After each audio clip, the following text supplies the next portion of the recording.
Bismillahirrahmanirrahim.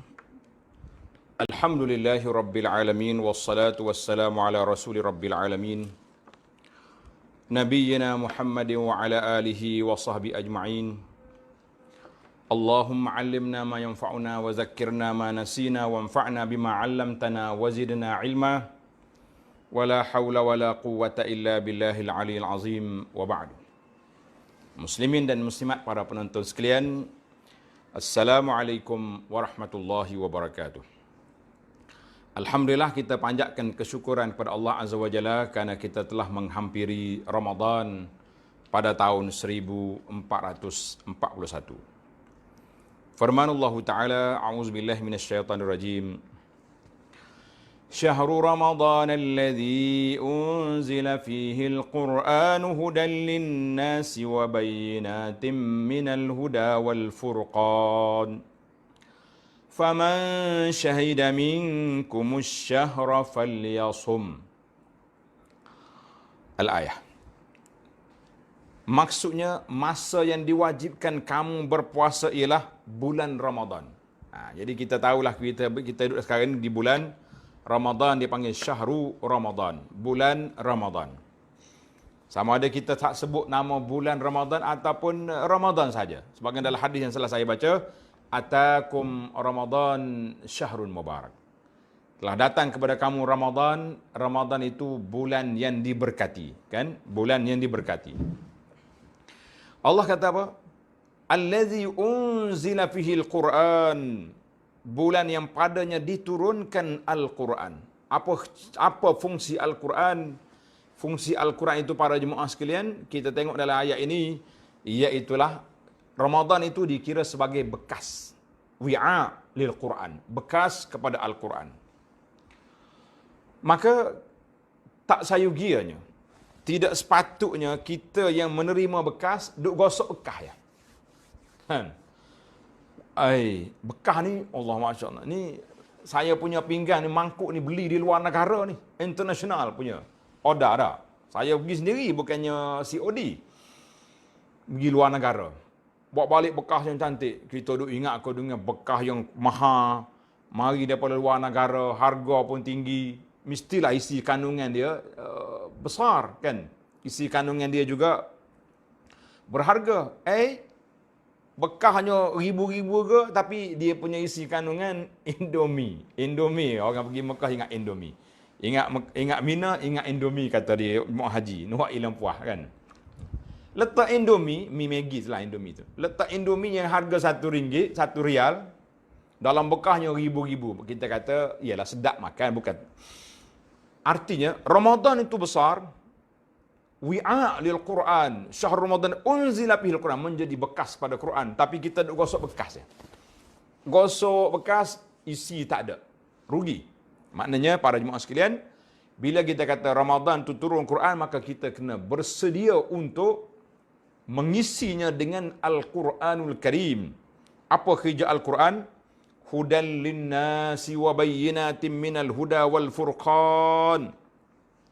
Al-Quran itu hija dia menjadi petunjuk bagi sekalian manusia dan menjadi keterangan-keterangan yang menjelaskan petunjuk dan menjelaskan perbezaan antara hak dan batil.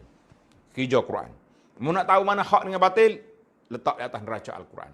Nak tahu mana yang benar yang salah? Letak di atas neraca Al-Quran. Makalah kita dapat, kemudian dihuraikan dengan hadis Nabi SAW. Maka dalam ayat ini Allah kata, Faman syahida minkumus syahra falyasum. Dan siapa di antara kamu yang menyaksikan anak bulan Ramadan. Anak bulan Ramadan itu maknanya bila nampak dah. Dalam hadis Nabi SAW, Nabi kita bersabda, Sumu li ru'yatihi wa aftiru li ru'yatihi. Kamu berpuasa bila tengok anak bulan.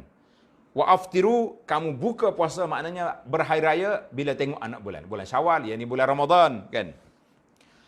Apabila mari nampaknya bulan Ramadan, falyasum, hendaklah kamu berpuasa. Jadi ayat ini, ayat awal yang kita baca dulu, kutiba alaikumus siyam, ayat itu masih lagi memberi ruang kepada kita untuk dia panggil buat pilihan. Tapi bila turun ayat ni,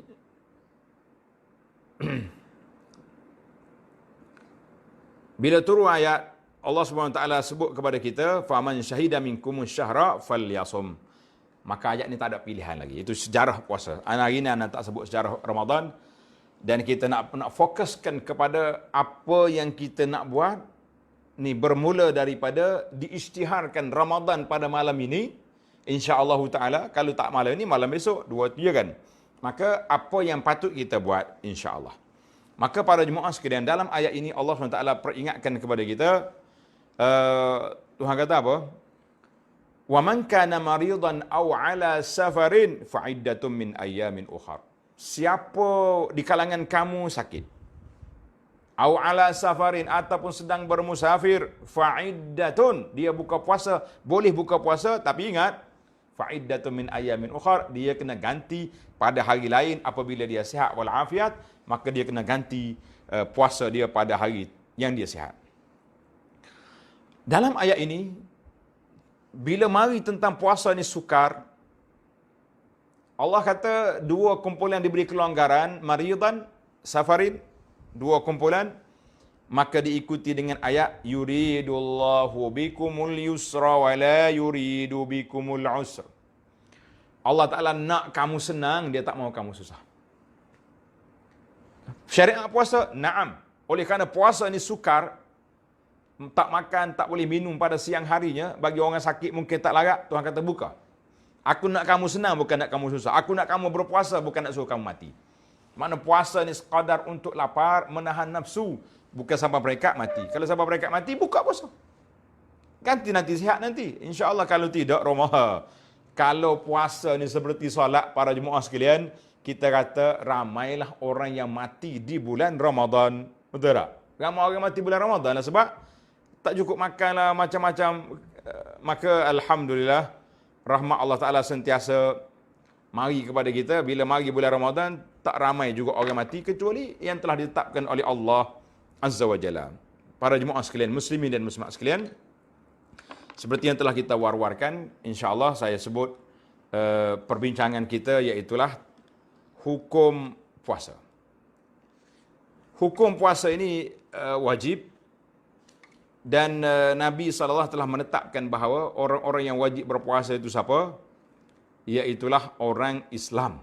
Ini syarat nak jadi wajib puasa itu orang Islam. Yang kedua, orang itu mukallaf. Mukallaf ni orang akil, akalnya sempurna. Baligh, cukup dia punya tempoh matang dia, umur 15 tahun, ataupun orang yang kanak-kanak remaja yang sudah bermimpi kahwin, ataupun anak perempuan yang sudah haid, maka itu dia panggil baligh. Yang ketiga, syarat wajib puasa yang ketiga, tiada sebarang keuzuran yang menghalang puasa atau mengharuskannya berbuka puasa. Ini kalau kita harus buka puasa, dia boleh pilih. Sama ada dia nak puasa ataupun tak nak puasa lagi. Boleh pilih. Maka orang yang diberi keuzuran ataupun halangan untuk berpuasa, yang pertama perempuan haid. Orang perempuan ni kalau mari haid, contohnya dia puasa daripada pagi lagi, pukul 7.20 maghrib, 7.15 haid dia keluar, maka tamaklah puasa dia pada hari itu, dia kena ganti pada hari lain. Muslimin dan muslimat para jemaah sekalian, itu dia panggil syarat wajib puasa. Kemudian kita pergi kepada syarat sah puasa. Syarat sah puasa ni yang pertama sekali Islam. Kalau orang kafir puasa juga boleh lapar je dia. Yang kedua, berakal ataupun disebut nama mumayyiz. Kanak-kanak yang sudah mumayyiz, yang dia tahu perbezaan kotor bersih, maka sahlah puasa dia. Itu dia beza di antara syarat wajib dengan syarat sah. Syarat wajib, kanak-kanak tak wajib. Tapi kalau dia puasa, yang sudah mumayyiz, sah puasa dia. Pahala dia bolehlah kepada ibu bapa dia yang mendidik dia tu. Kan? Syarat yang ketiga, tiada keuzuran yang menghalang untuk sahnya puasa, seperti tadilah, seperti orang perempuan haid dan nifas dan sebagainya. Baik, kita pergi kepada Alhamdulillah, kitab kita ni, risalah kita ni, sama ada dalam risalah ini ada sebut, dan juga dalam risalah puasa Ramadan ni, Alhamdulillah, tuan-tuan boleh ambil, boleh download di Facebook, saya dah letak situ. Kita ambil maklumat ini dalam kitab Al-Fiqhul Manhaji, kitab fiqh mazhab Syafi'i. Jadi mudahlah untuk kita berbincang. Sekarang ni kita berpindah kepada arkanus siyam, rukun puasa. Berapa rukun puasa ada? Rukun puasa yang pertama niat. Mudah ya. Kalau tanya berapa rukun puasa, yang pertama sekali niat. Niat kita apa? Niat kita nak puasa esok. Niat kita nak berpuasa. Maka niat bila tengok dia punya, kita sebutlah nanti syarat-syarat dia kan. Yang kedua, rukun yang kedua dia panggil al-imsak. Ni tajuk imsak ni kita dah bincang semalam. Apa makna al-imsak? Imsak tu makna menahan diri daripada segala perkara yang membatalkan puasa. Dia panggil rukun dia tu mudah. Takrif di dalam penjelasan. Rukun yang pertama kalau orang tanyalah, contohlah ada peperiksaan ke, ada soalan ke, dah. Apa rukun puasa? Jawabnya rukun puasa ada dua, iaitu yang pertama niat pada malam harinya, niat berpuasa. Yang kedua al-imsak. Apa makna imsak? Menahan diri daripada segala perkara perbuatan yang boleh membatalkan puasa. Kalau kita buat benda yang batalkan puasa, maka batallah puasa kita tu, kan? Baik, timbul lagi soalan perincian tentang niat. Rukun yang pertama, dalil tentang niat ini kata Nabi sallallahu alaihi wasallam, Nabi kita sebut innamal a'malu binniyat.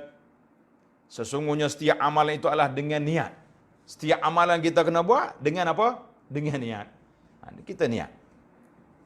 Di manakah tempat berniat? Jawabnya mahalluha. Ulama-ulama fiqh kata, termasuklah ulama fiqh Syafi'i mengatakan an-niyatu mahalluhal qalb. Tempat niat dia adalah hati. Kalau sekak kita kata aku puasa esok, tapi hati tak niat, tak jadi. Dan mestikah kita belajar macam budak-budak belajar tu kan? Nawaitu sauma ghadin, an ada'i fardhi Ramadan. Kita kata itu format niat je. Kita niat dalam hati kita, aku puasa esok, memadai. Niat dalam hati kita, aku berpuasa esok, sudah kira memadai. Oh, dia kata kalau macam tak jadi ya. Setengah orang ni dia dah biasa macam tu, kan? Bila dia buat satu benda yang kita biasa, kita rasa macam susah hati. Kalau tak niat dengan lafaz-lafaz yang tentu kita kata lah, mudah je para jemaah sekalian. Niat aku berpuasa esok, bilakah waktu niat? Tanda. Waktu kita nak niat itu iaitu pada malam hari. Contohnya, malam ni 1 Ramadan. Lepas maghrib. Dah masuk maghrib tu kira malam tu. Maka bolehlah kita niat aku puasa esok. Kena sebut ke saja aku puasa Ramadan pada tahun inilah taala, kita sebut aku puasa esok tu niat dah tu. Mana sudah dipanggil aqdul azam. Telah mengakad simpulan kita pasak dalam hati kita berazam nak puasa esok. Itu makna kita sudah berazam untuk melakukan ibadat puasa itu besok. Sampai bila? Sampai subuh esok. Maknanya kita waktu niat tu bermula daripada masuknya maghrib sampai subuh esok. Niat. Ustaz, saya waktu tengah solat maghrib atau tengah solat isya, tengah solat tarawih tadi, terdetik dalam hati saya, aku puasa esok. Sah atau tak sah? Para ulama kata sah dah tu. Senang gitu sekali. Naam. Yang penting kita sudah ada keazaman untuk nak berpuasa esok. Ada setengah ulama lagi senang. Dia kata kalau kamu bangun sahur tu, niat dah tu. Bangun buat apa? Kalau orang tanya, kau bangun sahur malah bangun. Tapi aku tak niat puasa. Tapi mau bangun buat apa? Bangun nak puasa. Niat dah tu. Itu lagi simple. Tapi kita ambil yang jalan yang sederhana. Iaitulah apabila kita berniat dalam hati kita, berazam nak puasa esok, maka itu sudah dikira berniat. Jadi puasa apa? Puasa Ramadan. Ada bulan Ramadan. Kan? Kalau lepas Ramadan baru kita kena tentukan. Puasa Ramadan ke? Puasa Syawal ke, puasa qada Ramadan atau puasa Syawal atau puasa nazar, boleh. Tapi bila bulan Ramadan, Ramadan wi'a'un li saumin wahid faqat. Bekas untuk puasa Ramadan. Jangan pandai-pandai kita nak puasa sunat pada saat ini, tidak ada. Baik. Kita kena niat bila Ustaz? Setiap malam kita kena niat. Setiap malam kita kena niat. Dia panggil Tikrarun niyah, ulang setiap malam. Ada orang kata, kita boleh je niat sebulan. Betul ke? Kan? Alhamdulillah saya tengok di Facebook, pejabat mufti telah keluarkan niat sebulan. Kita kata ada pandangan daripada Imam Malik rahimahullah ta'ala tentang niat sebulan terus.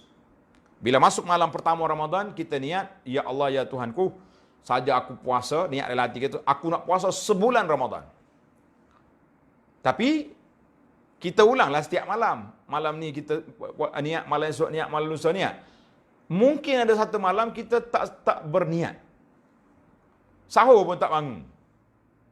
Tak ada tanda-tanda nak puasa. InsyaAllah, kata para ulama, oleh kerana kamu dah berpuasa, dah berniat puasa sebulan daripada awal bulan lagi, maka niat itu terpakai. InsyaAllah, walaupun malam tu kamu tak sedar, tidur mati kata orang, kan, niat pun tidak, maka niat yang awal tadi terpakai, tak perlu kita qada balik Ramadan kita. Alhamdulillah. Jadi kita bincang biarlah perkara ini jadi luas, tidak jadi sempit-sempit. Dan kalau jadi sempit, susah kita. Masya Allah, tabarakallah, apa yang kita nak perbincangkan.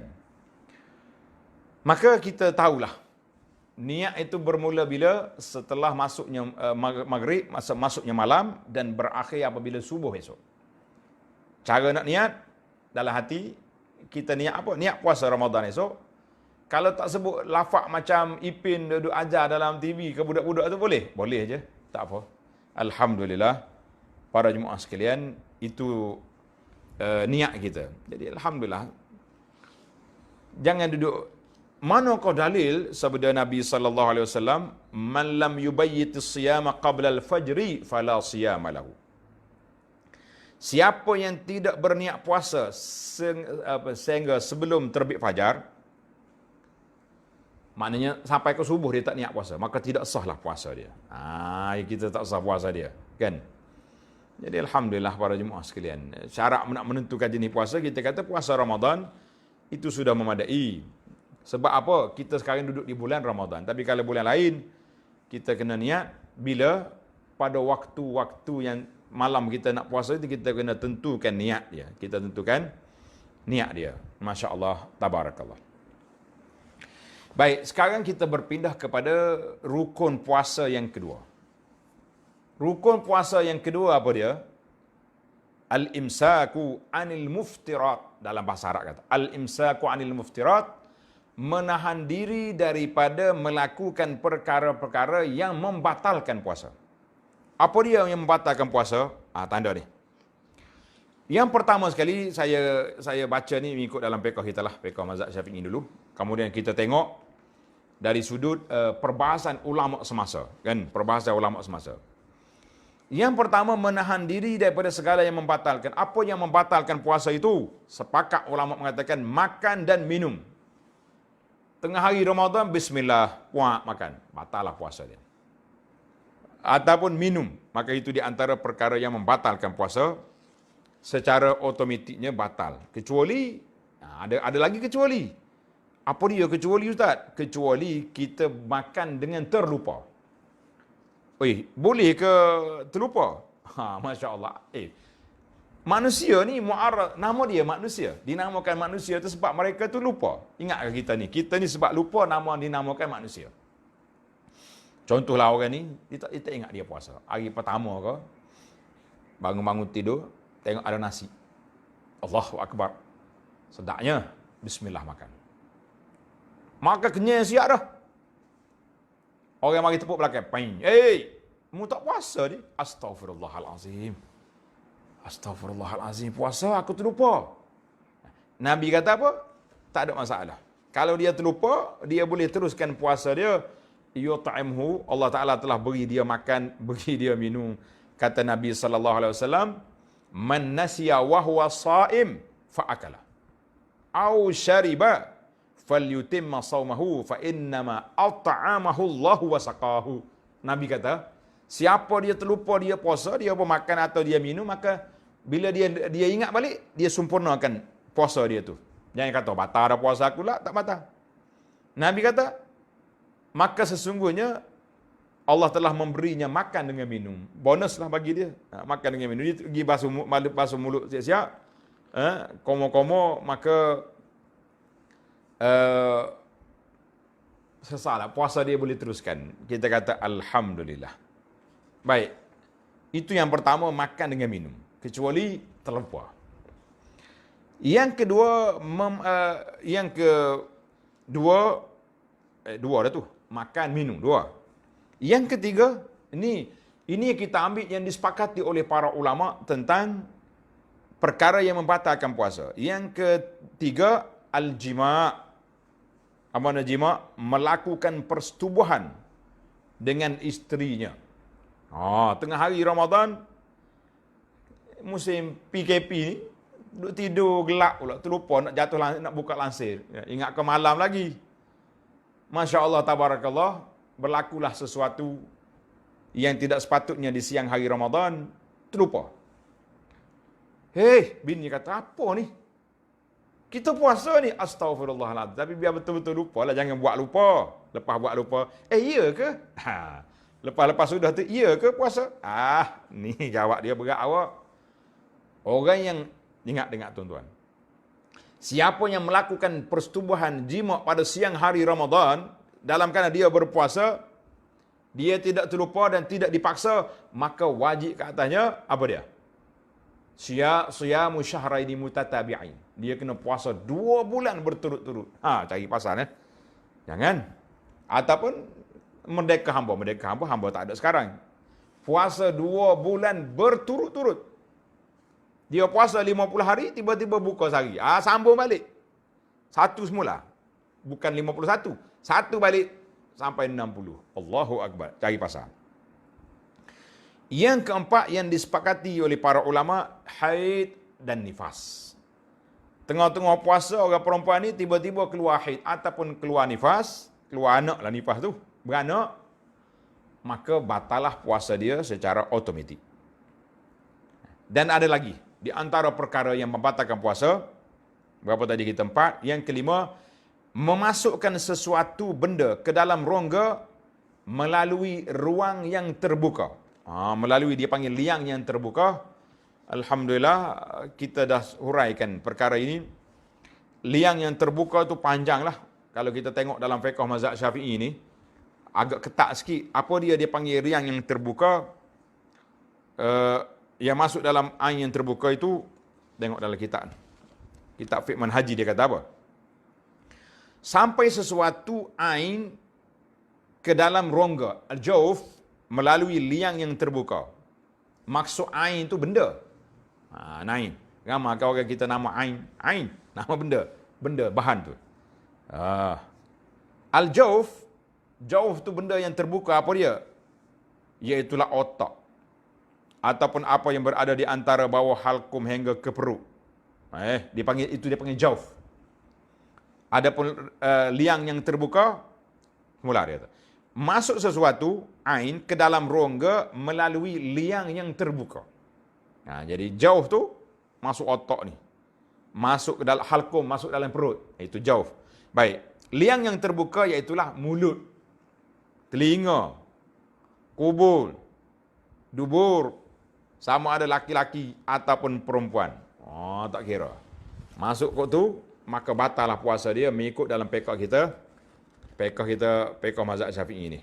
Jadi dia naknya, apa dia kata tadi? Mulut, telinga, kubur dengan dubur.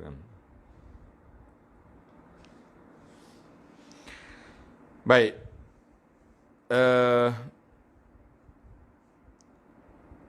Oleh itu, setitik air yang masuk melalui telinga membatalkan puasa kerana ia adalah liang yang terbuka. Jadi Alhamdulillah para jemaah sekalian, dalam risalah puasa kita ni sudah kita hurai panjang, dan satu risalah khas yang saya keluarkan dalam siri-siri puasa ni di bawah tajuk hukum semasa perkara yang membatalkan puasa. Tengok dalam Facebook kita tu ada, boleh download risalah-risalah ni. Alhamdulillah para jemaah sekalian, alhamdulillah kerja kitanya tu nak bantu jemaah supaya boleh menyelesaikan masalah dia, insya-Allah.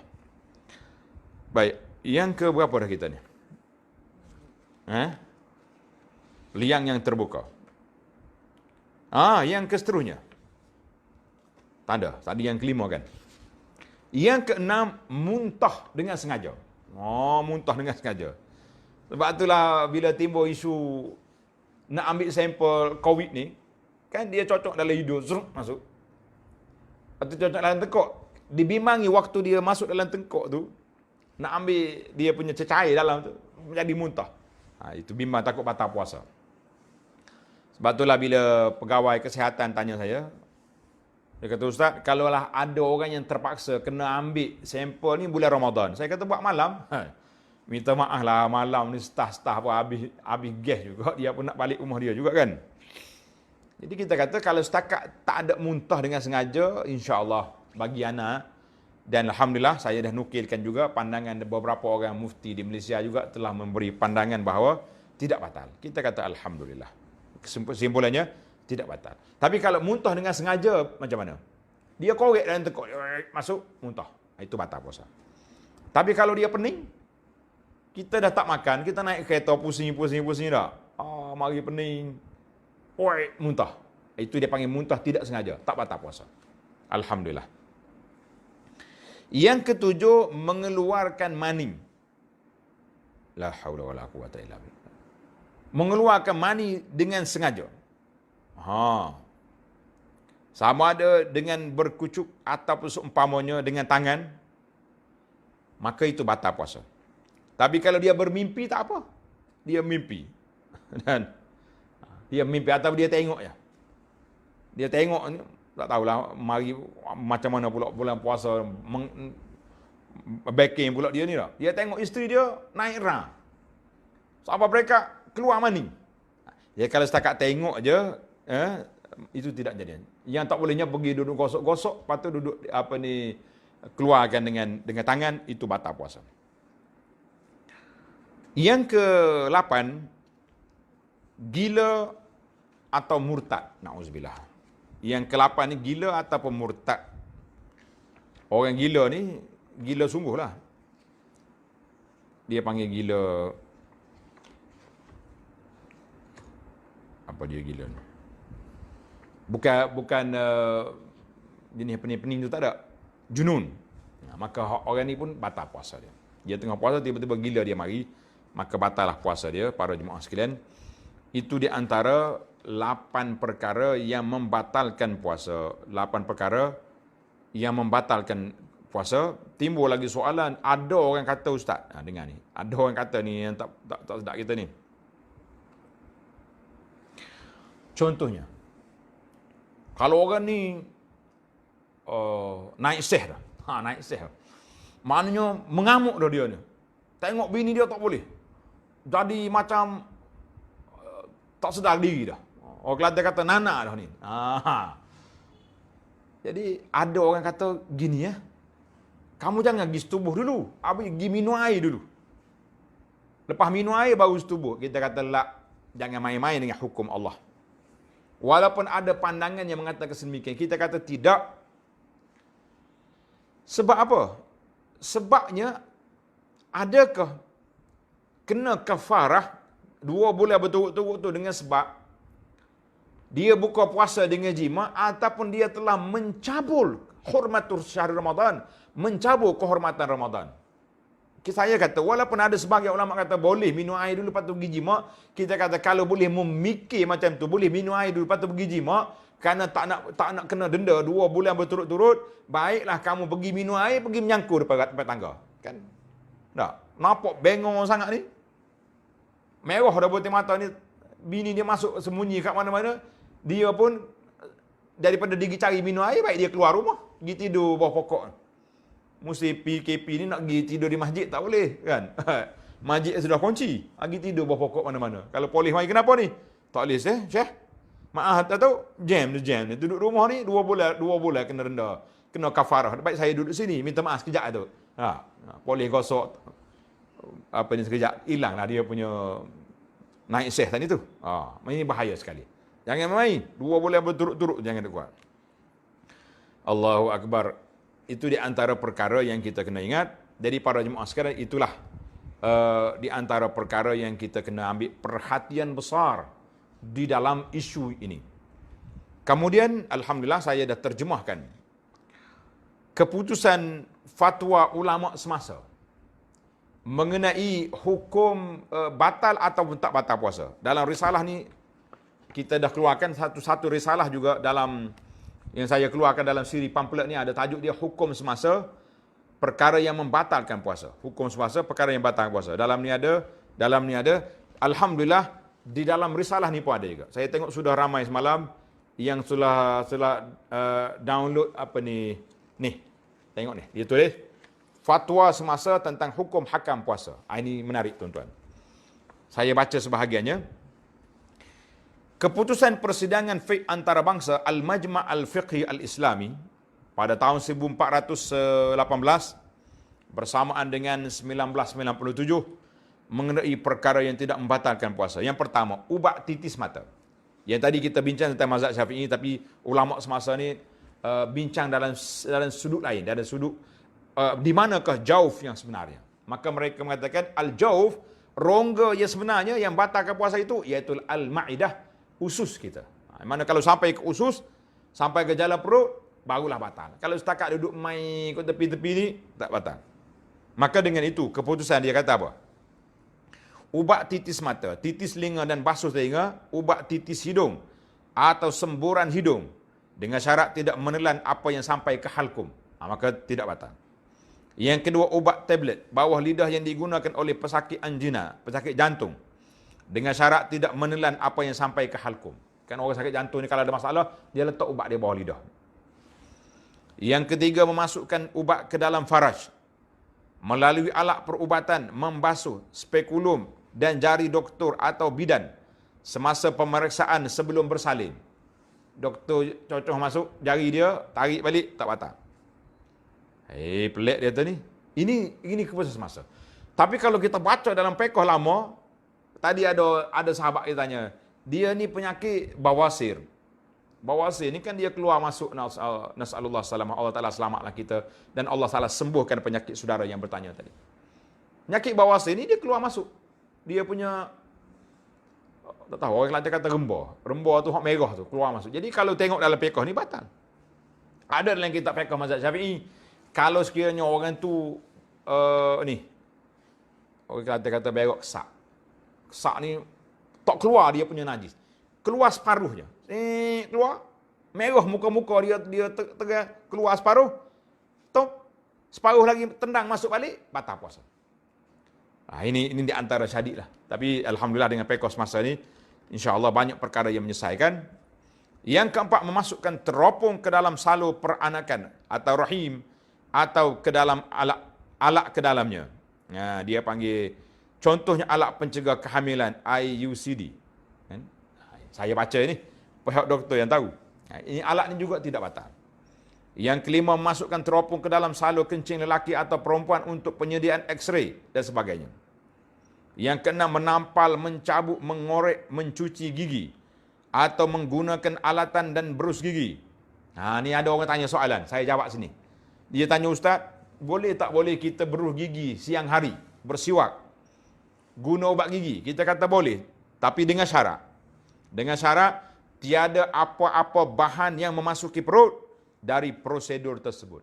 Maksudnya eloknya kita berus gigi ni awal lah, waktu waktu sahur, lepas sahur tu kita berus gigi siap dengan ubatnya, dengan makjun asnan, ubat gigi kan. Kemudian pagi kalau kita bangun tidur pun tak payahlah guna ubat gigi, cukuplah kita ambil berus gigi kosong ya, sebab nak hilangkan bau mulut tu, insya-Allah. Orang tahu ni bulan Ramadan ni masing-masing bau.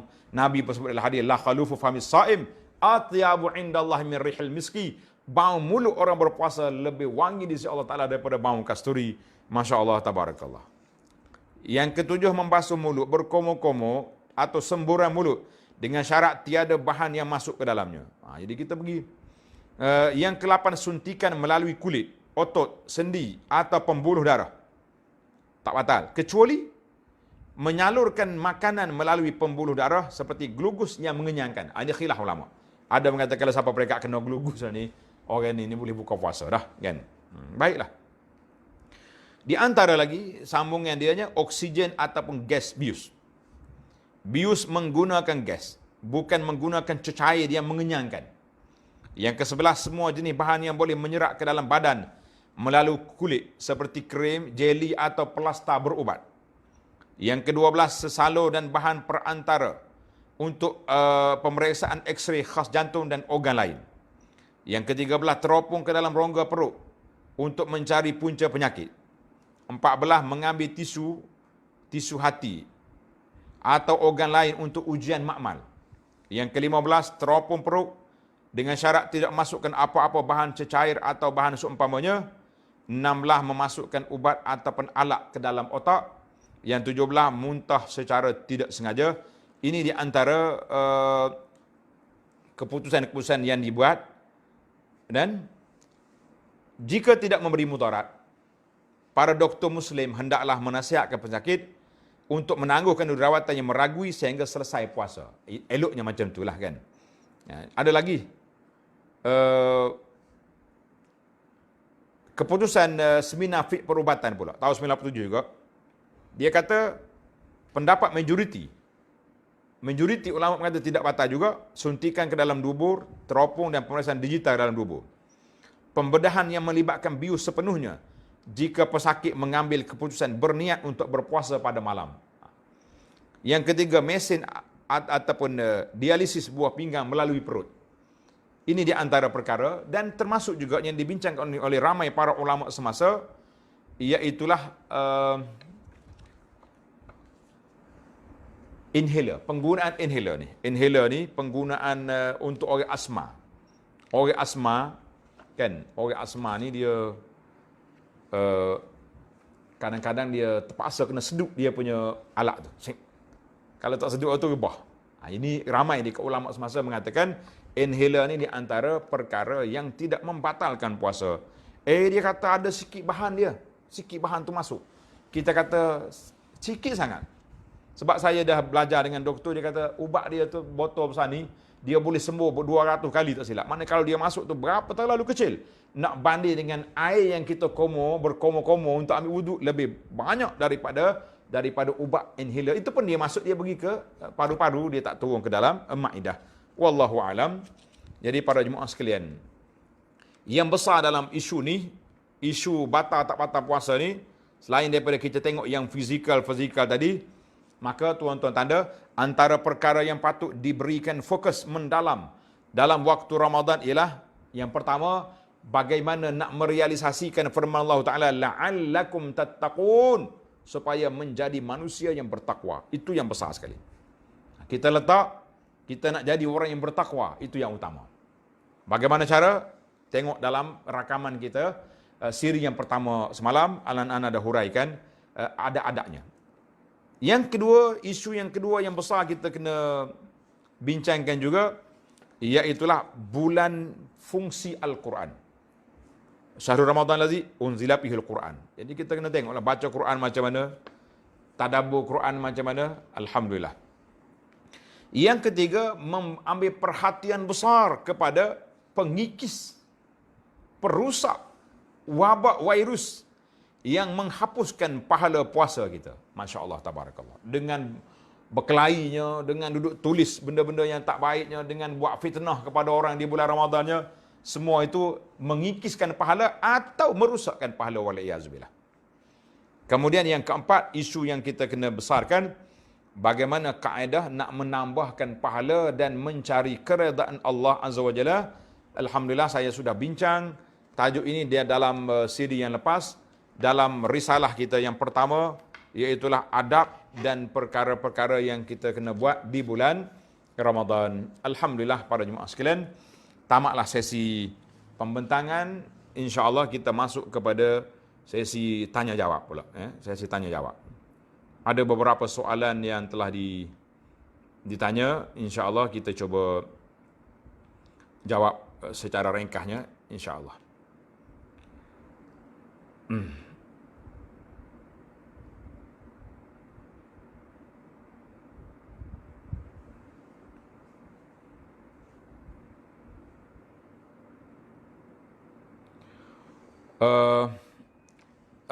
Soalan tentang gosok gigi. Alhamdulillah saya dah jawab tadi gosok gigi. Kalau kita gosok gigi di awal, belum subuh lagi, kemudian kita lepas gosok gigi kita dah komor-komor, kan? Tiba-tiba lepas subuh terasa satu benda yang ada bahan manih itu tertelan. maka itu dimaafkan insya-Allah, tidak ada masalah. Sama juga dengan makanan. Kita ni sahur kan, lepas sahur mungkin kita makan daging ke, ayam ke, tentulah di sana ada lekat di celah-celah gigi. Tengah-tengah kita duduk puasa tengah hari, kita telan air liur, tiba-tiba ada satu benda masuk. Itu dimaafkan insya-Allah. Taklah sampai mereka kena qada, kena ganti puasa kita dengan hari yang lain. Kalau tidak, nanya kita. Maka para jemaah sekalian, kita kena ingat. Itu di antara soalan.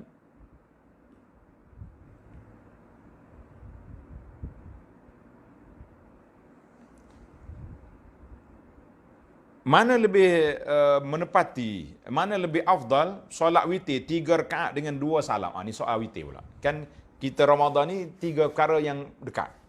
Puasa, tarawih, witir, tahajud kan. Solat witir terus 3 rakaat, 3 rakaat dengan 2 salam ataupun 3 rakaat 1 salam. Mana jawab dianya, mananya lebih baik kita buat 2-1. Kenapa?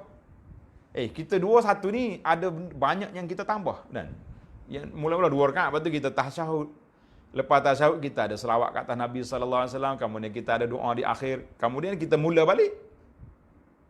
Ada doa iftitah lagi, tasyahud lagi. Masya-Allah tabarakallah. Eloknya kita buat 2-1. Tapi untuk maklumat para jemaah, para penonton sekalian, boleh je kita solat witir 3 rakaat langsung. Macam mana? Rakaat yang pertama, yang kedua, yang ketiga baru duduk tasyahud. Jangan buat 2 tasyahud, kemudian 1 tasyahud, jadi itu solat maghrib nama dia. Bezakan di antara witir dengan solat maghrib.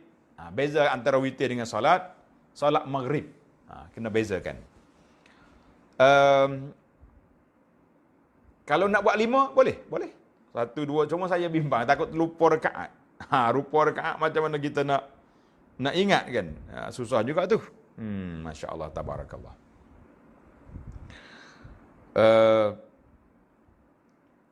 Apakah doa yang dibaca? Surah yang dibaca selepas Al-Fatihah, rakaat yang pertama, yang kedua dalam solat sunat ini, kita kata dalam khususnya dalam solat tarawih ini tak ada riwayat yang menyebut surah tertentu. Yang adanya qul ya ayyuhal kafirun qul huwallahu ahad tu dalam surah, dalam solat lain, solat sunat yang lain, dan juga dalam solat sunat hari raya, solat Jumaat ada disebut dengan sabbihis dengan hal ataka hadisul ghasyiyah. Ada, tapi dalam solat tarawih ni tidak ada. Kerana itu di dalam poster, dalam video yang saya bagi penerangan kepada para jemaah, mimbabit taisir, untuk mempermudahkan bakal-bakal imam yang akan mula bertugas insya-Allah pada tahun ini, pada malam ini, saya kata bacalah faqra'u ma tayassara minhu. Bacalah apa saja ayat yang mudah yang kamu ingat. Baca ya, tak usah duduk susah-susah, kan? Ni kita duduk dia buat format pelik-pelik tu. Alhaakumut takasur, lepas tu qul ya ayyuhal kafirun, lepas tu mari pula ni tukar-tukar. Kita kata kalau tak ingat hak lain, bolehlah yang tu pun. Tapi format itu tidak ada dalam sunnah Nabi sallallahu alaihi wasallam. Jadi kalau kita boleh baca terus, semua kita baca, alhamdulillah.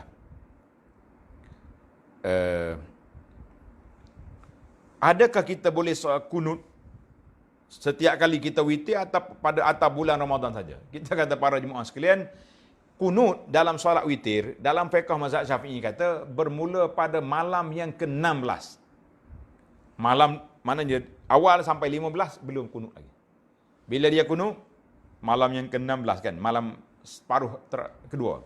Ada sandaran daripada sebahagian sahabat. Tapi ada hadis lain juga, Nabi kita sallallahu alaihi wasallam ajar kepada cucu dia kunut fi salatil witri. Karena itu para ulama kata boleh je kita baca. Contohnya kalau kita pergi di Masjid Haram, Masjid Mekah, Masjid Madinah, dia kunut daripada awal lagi.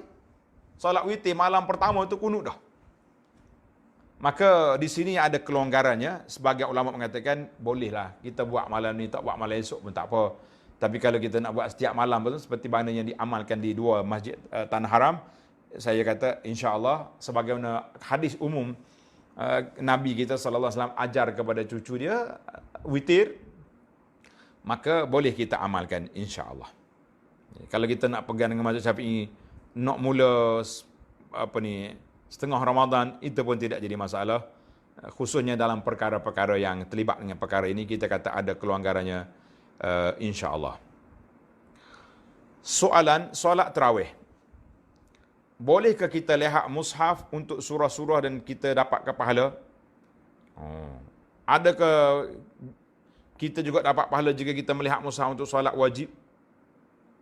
Baik, para jemaah sekalian, contohnya setengah-setengah imam ni, dia buat besar tulisan kan, surah Alif Lam Mim Sajadah, letak di mihrab, letak di tempat imam depan tu. Kadang-kadang orang lain pun duduk tengok kau surah tu. Kita kata tak usahlah. Kalau tak ingat, hafalah. Takkan nak jadi imam seumur hidup dengan surah yang ditelekat kat dinding tu, kan? Kalau tak ingat juga, tidak menjadi kemestian, tidak wajib kena baca surah tu. Ataupun dalam makmum kita yang kita kenal ustaz-ustaz mana-mana yang hafal surah, kita persilakan dia naik pada pagi Jumaat. Tak payah duduk baca-baca kat dinding, kan? Waktu anda melawat di negara China, ni bukan Wuhan ni, China, pergi ke lain tempat, di satu kawasan orang Islam. Dia tunjuk bukan poster macam dekat dinding masjid di surau kampung kita tu. Poster besar dinding ni, dinding rumah kita besar. Dan dia boleh pusing ayat tu. Boleh tukar ayat. Macam mana cara dia? Di kaki imam tu macam alat orang perempuan berjahit. Mesin jahit kan dia ada giah itu, seret tekan. Dia ada di situ tekan. Jadi kalau kita nak naikkan ayat, nak turunkan ayat, kita tekan, seret, ayat pun tukar ayat. Saya kata Masya Allah, ini di antara contoh bid'ah hasanah yang boleh dicontohkan kan. Baik. Saudara yang bertanya, kita kata eloknya untuk solat fardu tak usahlah duk tengok-tengok surat, duk tengok mushaf, kita bacalah setakat mana yang kita ingat. Ni kartun dah keluar dah, anak dah mula perli, tak puasa lagi tu keluar dah kartun. Abah, oi penat bah, takkan kulhu saja ni 3 malam dah ni kan. Abah dia, saya nak dengar pula malam ni surah lain. Abah dia kata diam-diam lah. Nasib baik ada kulhu tu, kalau tidak penat juga aku kan. Kita kata alhamdulillah nikmat. Kalau baca setiap kali 2 rakaat kulhu dengan qul a'udzu birabbin nas pun bismillah lah. Asalkan jadi. Jangan susah-susah. Format kan. Maka kalau kita dalam solat sunat, solat tarawih ke solat witir ke solat tahajud, kita nak tengok mushaf, insya-Allah bagi saya ada kelonggarannya. Cuma jangan pegang telefon macam ni tengok mushaf, nanti orang buat fitnah. Tengah duk solat pun main handphone pula dah. Kan zaman sekarang ni orang tular-tular ni. Tular ni berbahaya juga ni tuan-tuan sekalian. Main tular-tular ni bahaya. Baik para jemaah sekalian, saya tengok soalan makin banyak, kita ringkas-ringkaskan. Selain dari solat tahajud dan witir, apakah amalan sunnah untuk solat hajat? Solat taubat seperti yang dibuat oleh di surau-surau sebelum ini. Kita kata boleh je, solat malam ni buatlah apa saja nak buat. Kita nak buat solat taubat, kita nak buat solat hajat, kita nak solat tarawih, kita nak solat sunat mutlak, solat sunat saja, tak ada niat saja solat gitu saja. Boleh. Alhamdulillah. Yang pentingnya Nabi kita sallallahu alaihi wasallam bersabda, solatul laili masna. Solat malam itu 2 rakaat. Ni ada jemaah tanya balik saya. Dia kata ustaz sebut 2 rakaat, maknanya 4 rakaat je lah ya. Saya kata dak. Itu kaedah. Nabi kata masna tu, solat malam tu 2 rakaat. Maknanya jangan 4. Oh saya duk siap nak tarawih 2 rakaat jadi 4 rakaat relax. Tak, kita kata paling minima yang disebut oleh para ulama solat tarawih tu eloknya lah 8 rakaat. 2, 4 kali salam. Elok lagi 20. Insya-Allah. Apa susahnya rumah kita kan, berasa letih kita berhenti sekejap. Suruh orang perempuan buat air dulu ke, lepas tu sambung balik. Boleh je. Masya Allah. Nama dia pun tarawih. Zaman Nabi dulu, tarawih, dinamakan solat tarawih itu para jemaah tahu. Sebab dia berhak di antara, lepas pada salam dengan nak masuk takbir yang kedua, kata di para ulama, anggaran, orang tu duduk di masjid Nabi, dia pergi ke Jabal Silak. Jabal Silak ni kalau kita duduk di Babu Salam, kita tengok sebelah kanan masjid, ada bukit, sekarang ni nampak dah bukit. Dulu tak nampak ada bangunan kan. Jadi saya anggarkan di antara 10 minit hingga 15 minit jarak. jarak waktu rehat. Pada tu nama dia tarawih, nama dia berehat di celah-celah. Sebab itu waktu tak ada PKP dulu, ada surah-surah masjid dia buat tazkirah tengah tarawih. Saya kata jangan panjang. 10 minit, jangan lebih daripada 15. Kalau 15 awak nak panjang juga, ustaz kata takkanlah saya mari jauh-jauh merempuh berapa tol, tiba-tiba bagi 15 minit je. Oh, rugi. Ustaz nak panjang boleh. Habiskan tarawih, habis bismillah. Bui sampai pukul 12 kalau orang nak tunggu kan. Bolehkah kita berdoa dalam sujud dalam bahasa Melayu secara zahir atau adalah? Jawabnya, oleh kerana solat kita ni solat kita berinteraksi dengan bahasa Arab, maka kita kena doa dengan bahasa Arab dalam sujud kita. Kalau nak Melayu juga sebut dari hati. Kalau ada hajat-hajat tertentu, contohnya tersebut nama, tak apa. Contohnya kita kata kita nak beli kereta Toyota. Allah marzuqni sayyarata Toyota. Ya Allah rezeki pada aku kereta Toyota. Jadi tak payahlah Toyota tu masuk alif lam. Allah marzuqni sayyarata al Toyota. Nak sudah di Arab. Tak perlu tu. Kan? Habis saya tak pandai bahasa Arab. Berhentilah solat. Bagi salam doa. Masya Allah tabaraka. Di antara waktu mustajab doa juga ba'da salah kan. Allahu akbar. Luah. Pintu kita luah. Kenapa kita nak sempit? Soalan seterusnya. Mengenai zikir pagi dan petang. Adakah dihadkan masa tertentu untuk baca tersebut? Lah. Memang saya dalam buku tu kita dah tulis. Zikir waktu pagi bermula selepas solat subuh. Seafdalnya kita tamat sebelum naik matahari. Kalau tak sempat juga, langgar gila lagi siapa. Sampai pukul 8, pukul 9. Tak cukup juga, pergilah sampai belum zuhur. Itu dia panggil. Boleh. Lepas asar, sampai maghrib. Oh, tak sempat ustaz lepas maghrib. Lepas asar. Ada lepas maghrib baca. Boleh. Kata Imam Nawawi rahimahullah ta'ala, jangan tinggalkan. Contohnya sampai lepas maghrib pun tak sempat juga. Baca lepas isyak. Jangan tinggal. Untuk solat witir 3 rakaat yang dikerjakan 1 salam, perlukah kita baca tahiyat awal? Tak. Tadi saya dah sebut, tidak ada tahiyat awal. Kalau baca tahiyat awal, itu dia panggil apa? Itu dia panggil solat maghrib. Solat witir 3 rakaat sekaligus, berbeza dengan maghrib. Dia tidak ada tasyahud awal. Tidak ada tasyahud awal. La haula wala quwata illa billah. Seorang yang jimat pada malam hari. Ingat kau jimat siang hari tadi. Waktu kita la haula wala tu. Kalau jimat pada malam hari, silakan. Kan Allah Ta'ala sebut dalam Quran, Uhilla lakum laylatas siyamir rafathu ila nisaikum. Hunna libasul lakum wa antum libasul lahunna. Uhilla lakum. Sekarang ni, waktu awal Islam dulu tak boleh. Kemudian Allah Ta'ala turun. Uhilla lakum laylatas siyamir rafathu ila. Allah Ta'ala halalkan bagi kamu pada malam Ramadan bersama dengan isteri kamu. Tuhan kata apa?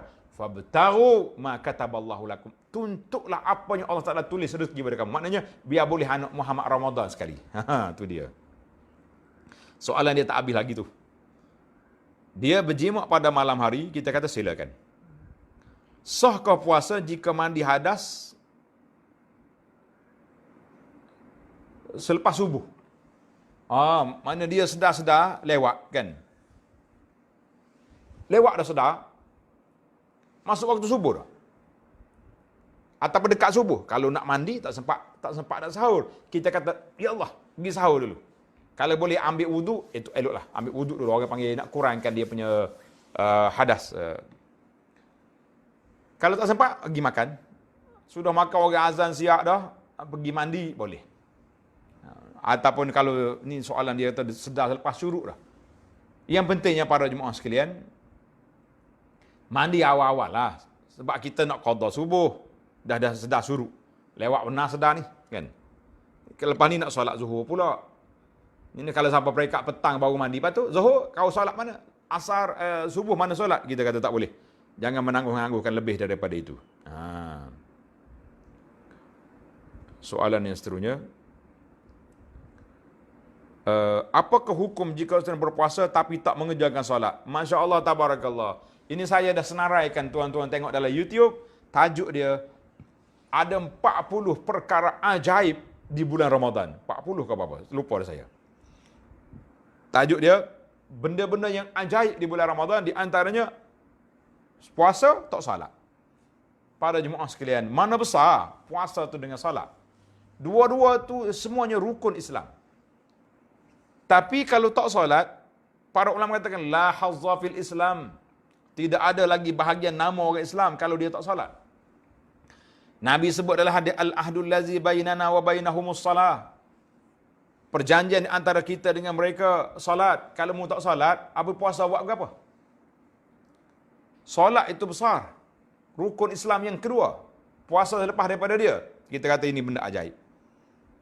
Sebab apa? Sebab kalau nak makan orang nampak, tak solat orang tak nampak. Mu maya dah. Maya dah. Duk laikai selimut kerah-kerah. Maya bila? Tadi. Mak dia percaya pakai jadi. Lepas gitu. Kita kata tak boleh. Mana-mana orang yang tahu keluarga tak solat, wajib dia kena kejutkan budak tu. Orang kata ustaz, kalau orang tidur tu diangkatkan kolam, dia diangkat kolam, tapi mu yang sedar tak angkat. Di manakah tugas amar ma'ruf nahi mungkar? Wajib. Ni bulan Ramadan ni bulan tidur ni. Sama-sama lagi masa musim PKP ni. Saya harap keluarga mesti ambil tindakan. Ibu bapa, adik-beradik tengok. Ni mak ni. Ni fulan ni solat ke tak? Belum lagi ni. Kejut dia. Sembuh air boleh. Cuma masuk air dalam telinga tu kan khilaf dengan mazhab Syafi'i tadi. Ingat baik-baik. Ni benda ajaib ni. Tak solat, puasa. Apakah hukum puasa orang yang tidur sepanjang hari? Bangun pun untuk solat zuhur dan asar je. Sebab PKP ni, apa lagi yang kita nak buat lain pada tidur? Masya Allah, tabarakallah. Kita kata, ya akhi, a'maruna. Umur kita, detik-detik umur kita ni sangat berharga. Nilainya tinggi di sisi Allah Azza wa Jalla. Mu ingat tidur je, kerja. Orang yang mati duduk dalam kubur, bercita-cita untuk nak balik semula ke dunia kalau boleh tambah 2 rakaat lagi solat. Bercita-cita nak balik ke dunia kali boleh baca 2 muka surat lagi Quran. Bercita-cita nak balik ke dunia kalau dia boleh lagi beristighfar. Kamu duduk atas dunia kira nak tidur je. Kita kata apa perkiraan kita? Rugi je akhi. Tapi kalau nak banding, sama ada saya tidur atau main game ataupun tengok cerita, tidur lebih baik. Sebab tidur rufi al-qalam. Tengok cerita, cerita Islamik lah ustaz, bulan Ramadan. Islamik cerita. Pelakon-pelakon jahiliah tu, untuk aurat. Muduk tengok dengan mata tu, dia itu. Ini semua ni, dia panggil talbisu iblis. Bila mari Ramadan kat keluarlah. Cerita-cerita Nabi lah, cerita tu. Bulan tak Ramadan, tak ada cerita Nabi pula. Mengganggu orang nak ibadat kepada Allah SWT ni. Allahu Akbar. Macam-macam. Pasal itulah saya nasihat juga. Ni ada setengah ustazah kita ni. Kuat juga duduk main live-live ni. Bulan-bulan Ramadan ni. Orang laki-laki kalau tengok perempuan duduk sengih-sengih dalam skrin ni. Jangok-jangok pula. Apa perasaan dia? Jadi hati-hatilah dengan talbisu iblis. Kita kurang-kurangkan sikitlah buat kita ni. Semasa solat tarawih ni soalan seterusnya. Kalau kita baca ayat-ayat Al-Quran sambil pegang Al-Quran atau handphone, akan bergerak lebih daripada 3 kali. Soalan sama ya. Bagaimana tu? Jawab dia jangan bergerak lah. Kita pegang, contohnya duduk sini. Handphone duduk sini. Dalam poket. Kan? Biar di situ. Nak ambil lah. Baca. Handphone sekarang ni tak payah dia cari-cari password kan dia ada belakang dah. Tekan dengan muka tengok pun dia kenal dah. Ni Tuhan dia ni. Jadi tak banyak pergerakan lah. Sikit-sikit. Jangan we nampak bergerak tu banyak. Para ulama katakan jangan orang tengok tu kuat dia ni bergerak. Itu tak boleh lah. Kan? Baiklah. Banyak lagi. Jika seorang sentiasa mengamalkan puasa sunat Rajab, Syaban dan ikuti bulan Ramadan, adakah dia boleh puasa sunat pada hari ini? Sedangkan hari ini hari Syak, kita kata tinggalkan hari Syak ni. Nabi kita larang kecuali orang yang qada Ramadan. Qada Ramadan jangan tahu lepas. Hari ini last boleh lagi dia qada. Jadi yang solat puasa sunat, walaupun ada yang mengatakan orang yang sentiasa berpuasa boleh, kita kata biarlah tinggallah 1 hari. daripada kita duk ambil, duk rempuh dalam perkara-perkara yang telah disebut oleh Nabi sallallahu alaihi wasallam. Soalan, adakah batal puasa kalau kita buat swab COVID? Jawabnya tak batal. Alhamdulillah, saya dah sebut dah. Beberapa ulama fatwa, ahli majlis fatwa di Malaysia, mufti-mufti juga telah mengeluarkan pandangan tak batal. Derma darah ketika sedang berpuasa batal? Tak batal juga. InsyaAllah, sebab dia keluar, bukan dia masuk. Ada ulama bahas tentang derma darah ni dengan berbekam. Kita kata berbekam pun tidak batal. Jadi alhamdulillah boleh dia pergi. Guna ubat kumur, derma darah, isu bawasir, alhamdulillah tadi telah saya sebut. Alhamdulillah telah terjawab soalan saudara. Kan dalam risalah kita ni sudah ada risalah beberapa hukum semasa mengenai puasa. Dalam ni pun ada. Puasa Ramadan ni pun ada keputusan fatwa semasa. Alhamdulillah, para jemaah boleh rujuk di sana. Tadi pun saya dah sebut. Undur ke belakang dalam rakamannya. Bagaimana nak ganti fidyah orang yang dah meninggal, laki-laki atau perempuan, sedangkan kita tak tahu berapa lama dia dah tinggalkan puasa? Bayaran fidyah ibu bapa yang sudah meninggal. Kita kata kalau kita tak tahu, macam mana kita nak bayar? Sepatutnya mereka lah yang waktu dia hidup dulu, dia yang bertanggungjawab. Aku tinggal puasa dulu. Contohnya mak kita dulu. Waktu anak yang ketiga kebetulan aku bersalin, kena bulan Ramadan. Ni dengar ni, ibu-ibu muda yang baru bersalin bulan Ramadan. Ingat, habis pantang nanti, baby dah besar sikit, 3-4 bulan, qadalah balik puasa ni sebelum Ramadan akan datang. Kalau masuk Ramadan akan datang, kita tak puasa, tak qada Ramadan tahun ni, maka para ulama di kalangan sahabat, beberapa orang telah mengeluarkan fatwa, puasa dan dia kena bayar fidyah. Qada puasa, kena bayar fidyah 1 hari. Dalam mazhab Syafi'i pula, kalau tak bayar setahun ni secupak, 2 tahun depan 2 cupak. Puasa dia tu jadi berganda. Jadi saya sendiri secara peribadi memilih pandangan yang tidak berganda. Jadi kalau kita tinggal 20 tahun dulu pun 1 cupak tu je. Wallahualam, itu pandangan yang anda pilih. Pandangan fiqh mazhab Syafi'i lain pula. Sama jugalah ibu bapa yang telah meninggal, kalau kita tahu mereka tak puasa, pernah mak beritahu, arwah ibu ni beritahu, aku dulu saling pada kakakmu dulu, aku tak puasa, sampai hari ni pun tak qada lagi, kita anggarkan sebulan. Sebulan kita ganti 30 cupak, selesailah. Kalau nak ikut mazhab Syafi'i, ganti mengikut 20 tahun dulu, mana hari, mana ke 20 cupak. Kira banyak mana yang kira itu. Ada, saya tengok di web, cara gandaan fidyah. Tapi ya saya sendiri pilih tak berganda. Itu pandangan kita setakat yang kita baca-baca kitab. Mohon pencerahan berkaitan ba'da Isya 4 rakaat 1 salam. Boleh. Ada dalam saya syarah dalam kitab Al-Mu'tamad. Al-Mu'tamad ni kalau kita nak buat 4 rakaat 1 salam boleh. Buat 2-2 pun boleh. Kita kata yang terbaiknya kita buat 2 rakaat 1 salam. 2 rakaat 1 salam. Tapi kalau kita rasa masa tak ada, kita nak ambil 4 terus, insya-Allah boleh. Boleh ada tasyahud, boleh tak ada tasyahud. Alhamdulillah, tuan-tuan tengok huraian saya dalam YouTube, solat sunat 4 rakaat 1 salam. Kita dah huraikan dengan dalil-dalilnya dan juga pandangan ulama yang ada di situ. Alhamdulillah. Jadi para jemaah sekalian, sekiranya diisytiharkan masuknya Ramadan pada tahun ini, kita bacalah doa yang diajar oleh Nabi sallallahu alaihi wasallam ketika tengok anak bulan. Jadi kita oleh kerana kita tak tengok anak bulan, orang yang pergi tengok anak bulan apa, dia panggil cerak, anak bulan pun tak nampak bulan, tak nampak anak. Cuma kita yakinlah apabila majlis pemegang mohon majlis raja-raja mengisytiharkan bahawa besok puasa, kita membaca doa ni. Ikutlah ke doa. Allahu Akbar.